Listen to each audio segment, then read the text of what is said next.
Hi folks, welcome to CNB, and first up let me wish you all a very happy Diwali and a safe one as well from the entire CNB team as well as all of us here at NDTV. Now when you talk about Diwali, it's a time for new things, it's a time for new beginnings as well, and for a lot of people it's a time for new products. That's true in the automobile space, perhaps other sectors as well, but that's what we do on this program. And so let me offer you our 3 Diwali gifts that we have for you today. One's a luxury car that's stepping into the market now, one is a more volumes-oriented offering, and the third one's a scooter that we promised you last week. That is the Yamaha Ray. Let's begin then with our review of this new scooter entry from Yamaha.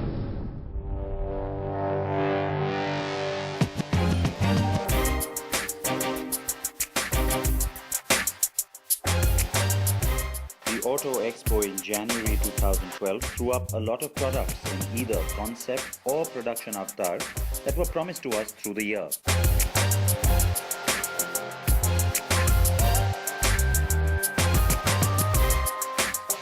The Ford EcoSport is the only one to have really teased us all year and then decided to arrive only in 2013, but the rest are more or less here.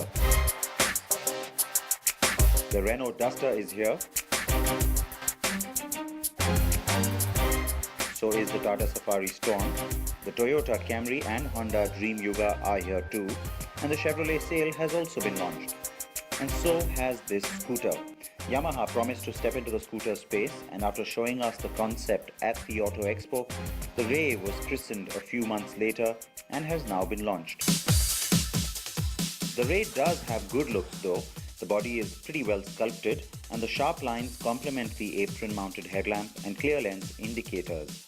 But it's a bit similar to some of the products already in our market. The Ray sits a little bit low, and that might go against it just a little bit, simply because despite the positioning, a lot of men end up buying these scooters. I don't quite get that strategy. It's nice to say that, look, we've got a lot of female or woman-oriented products. I'm all for that. But the Hero Honda Pleasure, majority of the buyers, male. Similarly with the Ray, Yamaha shouldn't want to alienate those buyers because it's the first time the company is stepping into this space, and I'm happy that there's more competition in the scooty space. So when they went ahead and said that, look, it's a lifestyle product, Deepika Padukone notwithstanding, I still think you should do something to try and attract male buyers. So things like this may not really go down too well.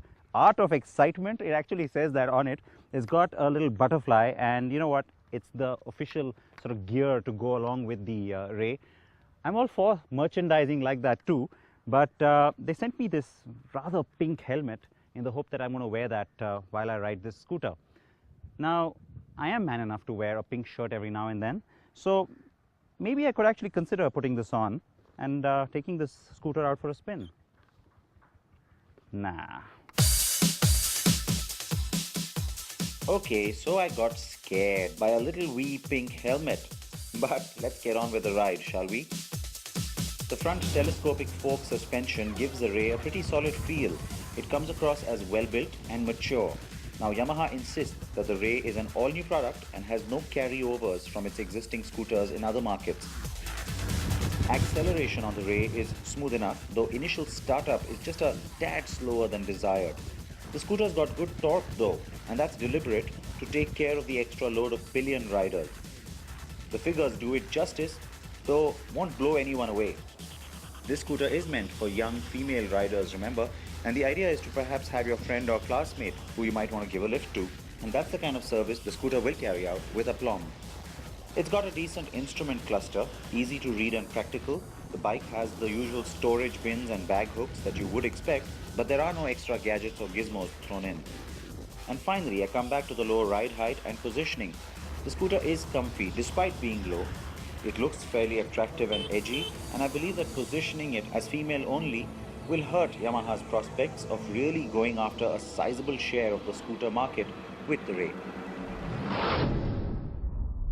So it's a strong entry from Yamaha in the scooter space. Now let's talk about premium hatchbacks or B plus segment. This is it. What we have got for you on the program is now the review of the Sail Yuva.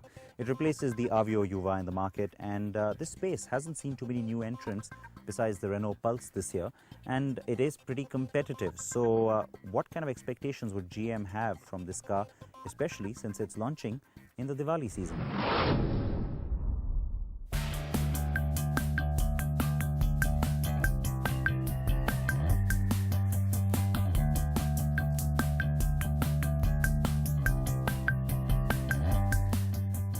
General Motors' fortunes have been slipping in India.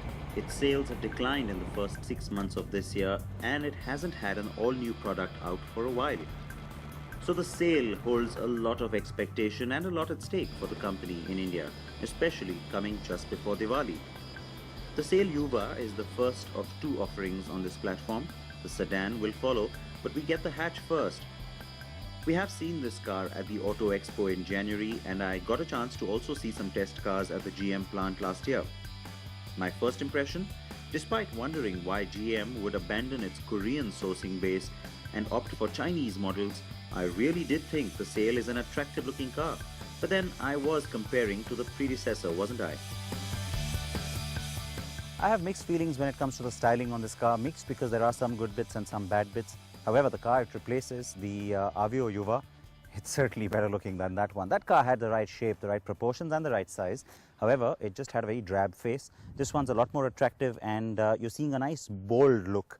Of course, you've been seeing that from Chevrolet for some time now. The front grille, all of that reminds you a little bit of the Beat, a little bit of the Cruise, and you know what?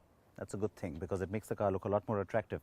On the side is where you start to see hints of the Aveo Yuva because it's got the same sort of a tall look, and it implies space. However, somehow this car tends to look a little bit smaller to me than the Aveo Yuva did. At the back, it's again fairly contemporary. All the elements are there. As a complete package though, at the back, these tail lights, they look a little bit incongruous. They look a little big because the tailgate isn't that big. The metal on it has been reduced, and it reminds you a little bit of the Figo only because of this vertical cluster. Of course, it's not like the Figo in terms of actual design. Looks fairly sharp and will certainly look different on the roads. Nice big Chevrolet bow tie, of course, has become pretty much the hallmark of all the new designs we're seeing from GM. So it's contemporary and smart, and most importantly, while staying under 4 meters, still looks ample and spacious, which is a great thing. Considering that Chevy is targeting only one car as the main rival, the Maruti Suzuki Swift, which as we all know isn't about space. That is a good idea as a strategy, but for any product to take on the giant, it has to have giant killer assets galore. On count 1, the Sail seems way ahead. Now let's step inside. There's a good sense of space you get from this cabin. It's a nice sort of airy, roomy sort of a cabin, but everything else about it for me is just not coming together. You had potential here because you got some nice lines and some interesting shapes that have been thrown in here. The dash plastics though, the quality, the color, doesn't look very exciting. Also, just the kind of knobs and controls you have for the AC, the music system, even the way the steering wheel looks, it all looks drab, dull, boring. And, you know, look at the Beat.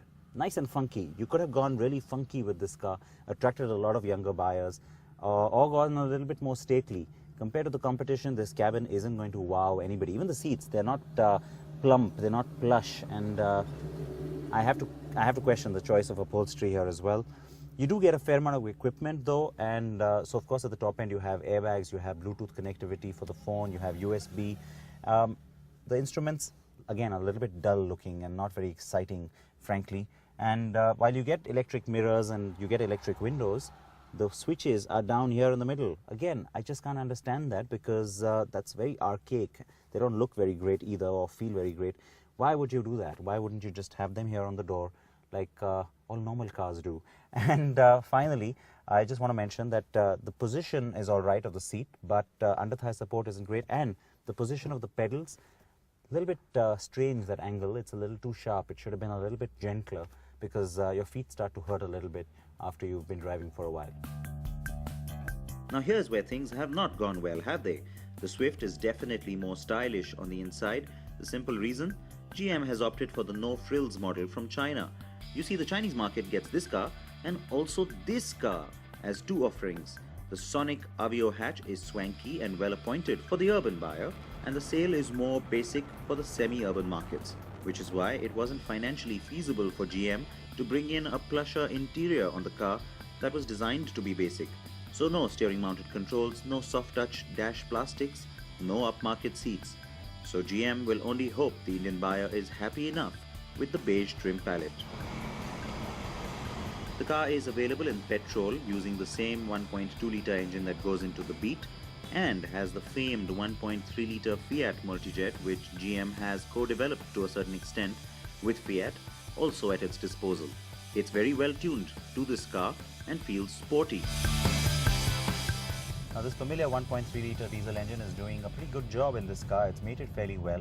I think sound damping is quite decent as well, and this is the part of the whole package which I think has me fairly happy, and that is the way the car handles, the way the car performs, the way it responds to initial acceleration. All of that is more than satisfactory. In fact, you might actually go so far as to say that it's one of the cars that ends up being more fun in this segment, because while the Swift is perhaps the sportiest diesel we've got in this space, it is a little bit light on its feet. It doesn't feel as substantial. This one, the suspension, the way it feels, it's got a little stiffness to it. The way the steering responds and reacts, good fun. So finally, we seem to be trumping the Swift in a major department. Of course, I haven't driven the petrol, but given the weight of the car, I'd expect the petrol Swift to be the more fun car. But the diesel Yuva certainly has a great handling package with sporty response. Which then brings us to prices.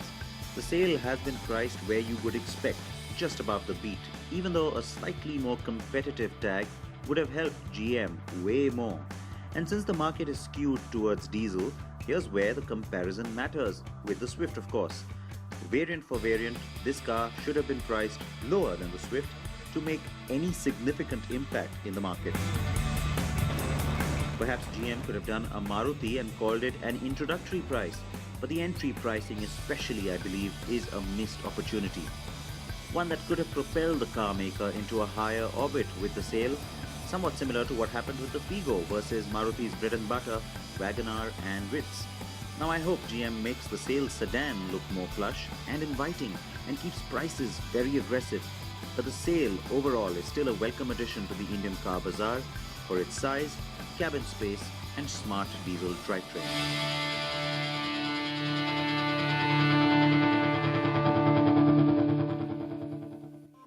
I'm a little bit surprised that GM decided to hang on to this Yuva tag, this suffix that it's got on the Sail, considering that the Aveo Yuva didn't exactly set the market on fire. In fact, it could have just gone completely with a new name. You've got that already in the market, the Fabia and the Rapid, the Polo and the Vento. Oh well, it is the Sail Yuva and you can react to it because the Sail sedan, of course, will come a little bit later. Now, time for a short break. We come back with one more pataka that I've got lined up for you. Stay tuned.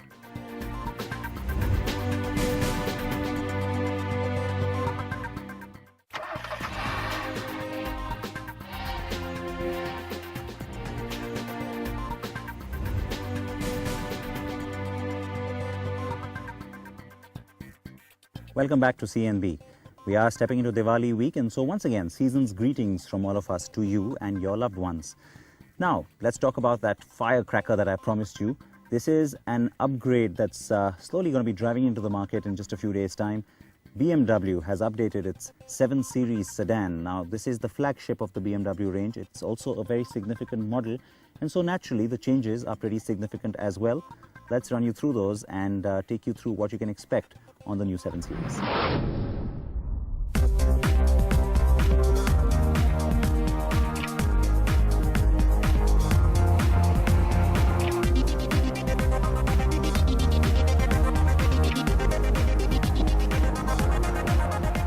The flagship of any brand has always got to showcase its very best. The very best in technology, efficiency, performance, styling and comfort. Throw in the fact that it's also got to be the most luxurious in most cases, and you've got yourself quite a tall order to fulfill. Now start talking about a product that's also a high seller worldwide, and you're only compounding your problems. So with the 7 Series, BMW had the task of not only updating the massive car, but also making it even more relevant than it already is to its high-end clientele. The car is available in a number of variants in diesel, petrol and long wheelbase versions. I have the new 750D X-Drive with me today. The Nymphenburg Castle here in Munich is quite a sight, quite a hot spot with tourists as well, I can tell you. And what better setting really to talk about a car as grand as this one. Now, what we have with us today is not the long wheelbase. In India, of course, you only get the long wheelbase of the 7 Series. What's also different about this one is that this one is X-Drive, which means it's got all-wheel drive, and so that's again something won't be on offer necessarily in India. But everything else that you see on the car in terms of just the revised looks, some of the other new features, all of that stuff will be coming in, and we'll talk you through all of that. Quick point, you're seeing a lot of luxury cars these days coming through with this metallic sort of white pearl effect paint. Looks really nice, especially in a setting like this. And I can tell you that this car has been the highest selling 7 Series till date for BMW. And so the expectations are that in fact now with the facelift, it's going to actually for the first time perhaps cross the S-Class in sales in the year 2012. So now you know what a big deal it is, being the generation with the highest ever sales tally for the 7 Series sedan. So BMW has been careful not to mess with it too much, because it would really love to surpass the car that's been segment bestseller for years, the Mercedes-Benz S-Class, wouldn't it? It's still very much stately and elegant. And mind you, since I'm quite thrilled that I have the regular wheelbase all-wheel drive car, it's also pretty sporty. And what's more, the company says that the entire engine range has been reworked to offer lower emissions and higher fuel efficiency. The 750i and 730d see carbon dioxide output lowered by 25 and 17% respectively. All variants now have auto start-stop, which reduces fuel consumption by 6%. And finally, besides the other settings like Sport and Comfort mode, the Eco Pro mode also enhances efficient driving and can mean a fuel saving of up to 20%. So it's a substantial drop in consumption, isn't it, across the engine range? And while buyers in our market in this segment may not really care about that too much, here in Europe across segments buyers do definitely care. So it's a significant enough change under the hood when it comes to the engine family. This particular car that I'm driving right now is of course the 750D X-Drive, which means it's four-wheel drive. It's been fun. It's like I said, not the long wheelbase, so it's been a lot more satisfying to drive because of that. The four-wheel drive of course also kicks in and adds in terms of just the overall handling, etc. going up. You can throw this car around even at higher speeds, and why not? Because you do have 380 horses at your disposal, 740 Nm of torque, and of course it is an inline 6 engine that we're talking about, 3-liter. But all of that becomes irrelevant for us because guess what? This particular spec, this particular model isn't coming to India. So let's instead now run you through the tech specs on the diesels and the petrols that are indeed coming to our market. Well, what the company has decided for now is that for starters, India will get just one variant, and that's the 730 LD. There may be a rethink on whether the market needs a petrol, but that won't happen before mid-2013. For good measure, let me also show you the specs of the car I am driving. It's the same 3-liter diesel block, but more powerful, punchy and very refined. That, I have to say, was expected. The joker in the pack is the new 8-speed Steptronic transmission, which of course will come to India. It's crisp, very precise and a real pleasure. The car does look more attractive than it used to. While it's a mature design, the rear and the flanks tend to look sexier overall. The agility in the stance has also gone up, though perhaps that's once again more so because I have the shorter car than what we get in India. It's almost a pity really that we don't get the regular wheelbase version of the car in our market, and that's true of all of these cars in this segment. It just looks so much more proportionate and it drives so much better. But anyway, most of our buyers do want to sit at the back. We'll come to that in a second. Styling characteristics haven't really changed in that sense because this car, when the new generation first drove in a few years ago, had this really big face, really upright, standing tall kind of a grille, of course kidney grille, but that hasn't been sort of de-emphasized. You still see that. However, the previous headlamp also tended to look a little wide-eyed, a little bit too tall. It's gotten more streamlined. It's a lot sexier now as a result. And of course, this particular one has the optional full LED treatment, which means the corona rings, for the first time ever for BMW, are actually the actual headlamp beam as well. So full LED treatment Looks really cool, it is different, and kind of matches Audi now, step for step, with what they've been doing with cars like the A8 or the A8L.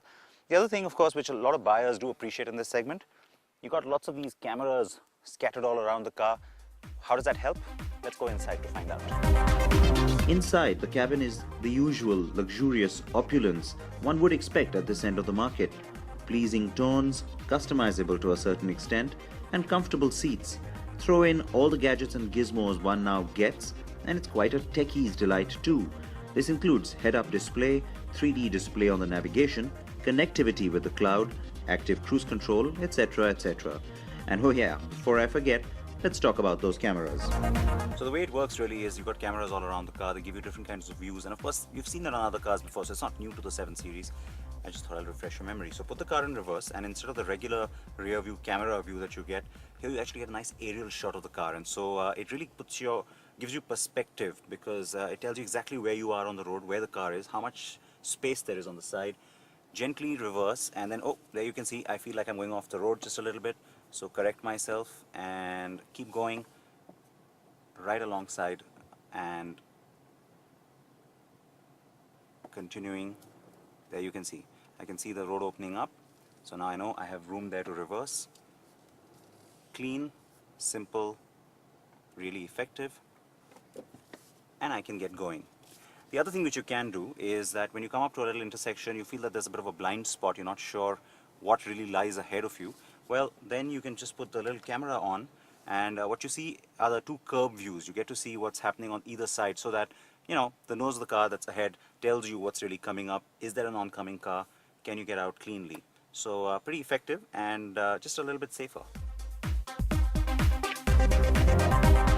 So that is pretty darn neat, isn't it?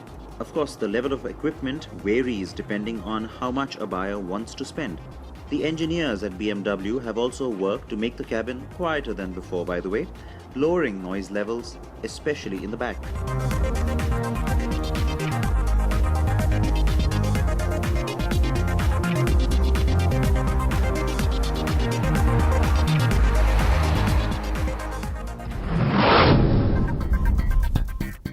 And that's pretty much a wrap here on CNB. We hope you enjoyed this, a little bit of a Diwali special, though we will have some more fireworks lined up for you on the program next week. React to what you've seen, react to the new products that are coming into our market, and also what you think will happen with the market from here till the end of the year. Be safe and have a wonderful Diwali once again, and always wear your seatbelts and your helmets. Bye-bye.